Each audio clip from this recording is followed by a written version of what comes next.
a broken-down car, a homeless veteran, and a chance encounter with one of the world's richest men. This is a story that will make you question fate and the power of kindness. Daniel Carter had nothing left to lose, but one simple act of generosity would turn his life upside down in ways he could never have imagined. Sometimes the smallest gestures can change the course of a life, and sometimes life gives back what you've given in ways you never expected. The cold December wind sliced through the streets of San Francisco, cutting straight into Daniel's worn jacket. At 72, he had spent the past 5 years living on these unforgiving streets. His wife, Margaret, had passed away from cancer, and with her, Daniel had lost everything: his home, his dignity, and any hope of a better future. Now he stood by the curb with only a tattered cardboard sign that read, "Veteran, any help appreciated."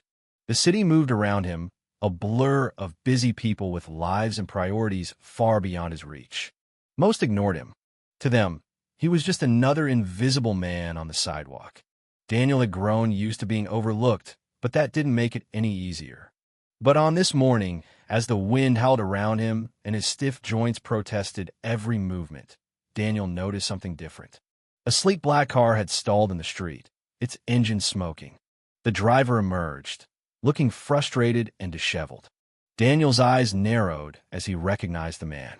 Even after years of hardship, he knew who this was: Michael Sterling, the billionaire tech mogul, the CEO of Sterling Innovations. Daniel had seen him countless times in the news, but today he was in front of him, struggling with a car like any other man. It was an odd moment, two worlds colliding on a cold December morning.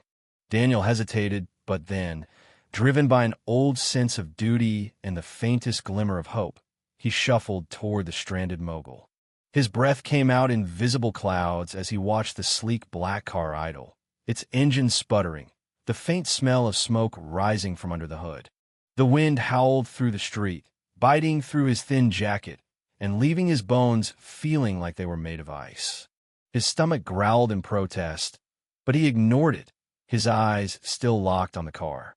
His cart, barely held together by fraying rope, creaked in the breeze beside him, laden with his few remaining possessions. The sign, his shield against the world, was clutched in his hands. "Veteran, any help appreciated."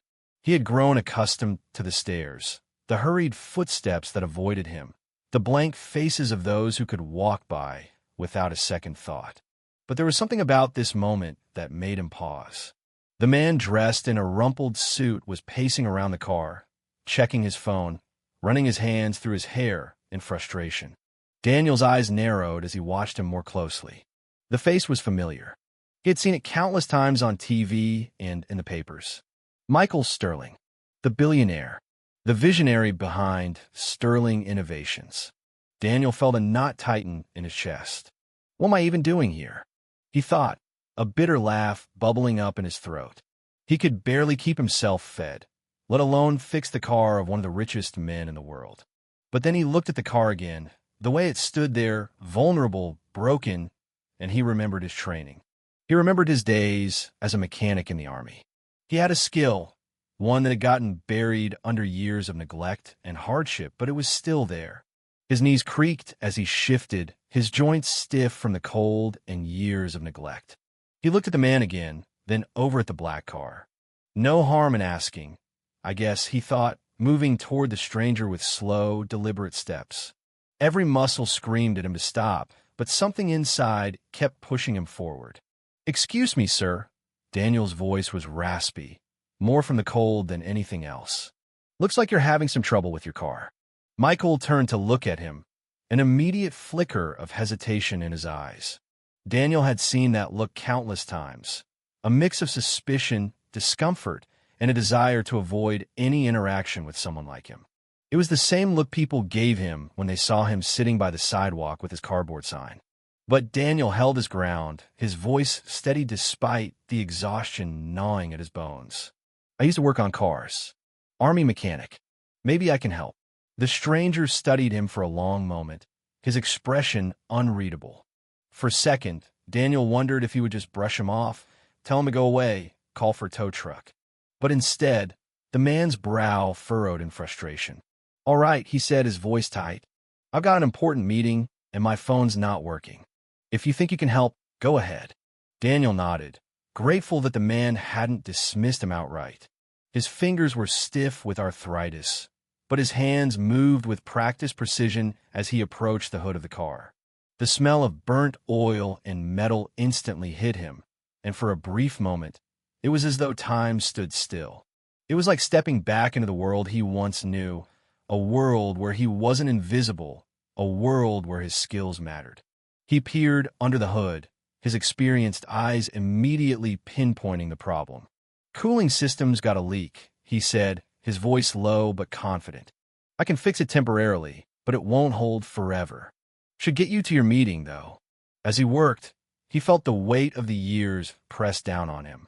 His joints ached, his hands trembled, but his mind remained sharp. His body was a worn-down shell, but the man inside still had something to give.